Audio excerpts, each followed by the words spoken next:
Let's say that someone comes to us and he is looking for counseling. We have a model for counseling people, and that model is not exclusively counseling. And so my friend comes in, and as we talked about in webinar number 4, this idea of good companions in 1 Corinthians 15:33, which says bad companions corrupt.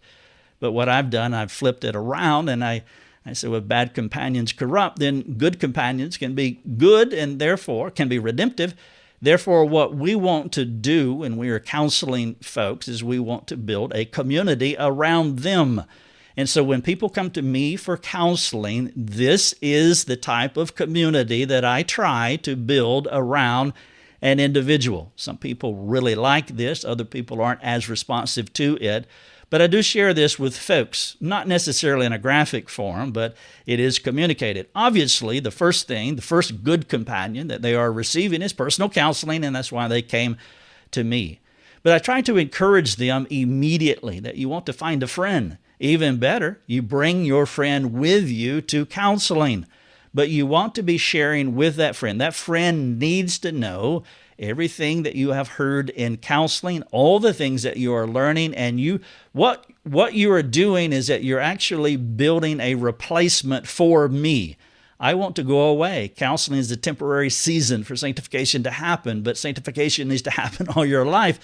Therefore, you need to start building a replacement, and so you want to find a friend. And then the third thing you want to do that I encourage them to do is I call them micro sessions, and it's just a fancy way of saying what I do is I send them articles from our website. I'm trying to build companions to surround this person so that they can receive help outside of the counseling office. As I remove myself from their lives, eventually I want to create a community of good companions.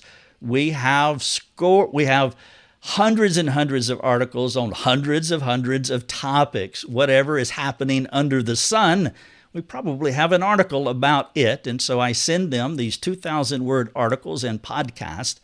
I also develop homework for them for specific needs. I encourage them to become part of our community where they have a private forum that they can talk on.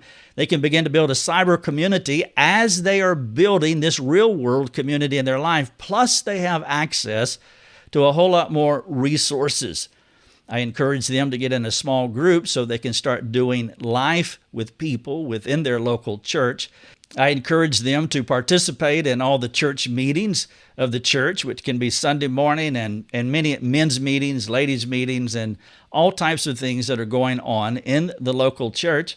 Of course, for their spiritual engagement, this is a no-brainer, prayer and Bible study, that they want to be developing that habit. A lot of times, many times, unfortunately, people that come to counseling do not have a dedicated time for prayer and Bible study where they're talking to God and God is talking to them through the Bible.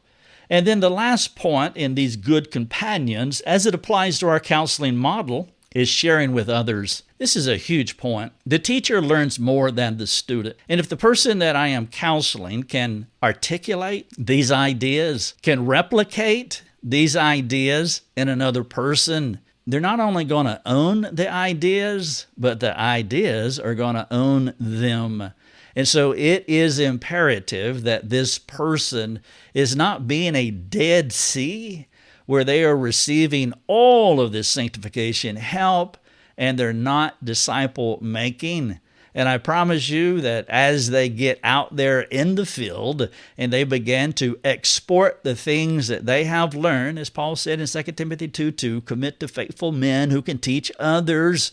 As they begin to export these things, that is where growth really takes place.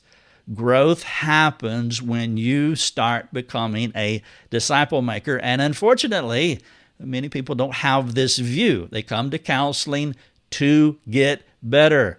And they think getting better stops whenever they stop doing whatever it is they were doing. Getting better doesn't stop there. Getting better actually happens when you are living an other-centered life where you are sharing the things that the Lord has taught you and that you have worked out with fear and trembling. And now you are exporting those things into the lives of others. This is our counseling model, and the idea is that I can pull away. The counseling at the top here, the 12 o'clock position, can disappear, and if all these other things are in play, I mean, eventually they could leave our member community and stop reading our articles, but they have built a community around themselves so that they don't go back to those old patterns. But I do want to take a brief coffee break and to thank many of you who support this ministry. You're the ones that make these webinars free.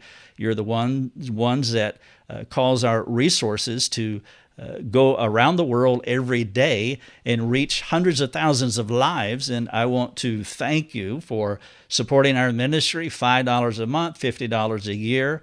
Many of you support more than that, but you can do that. And if you are able, I would appeal to you, if you happen not to be supporting our ministry and you benefit from it and you believe in what we are doing, may I appeal to you, if you can, if you're able, to support us. It would allow us to do much more. I always have more ideas.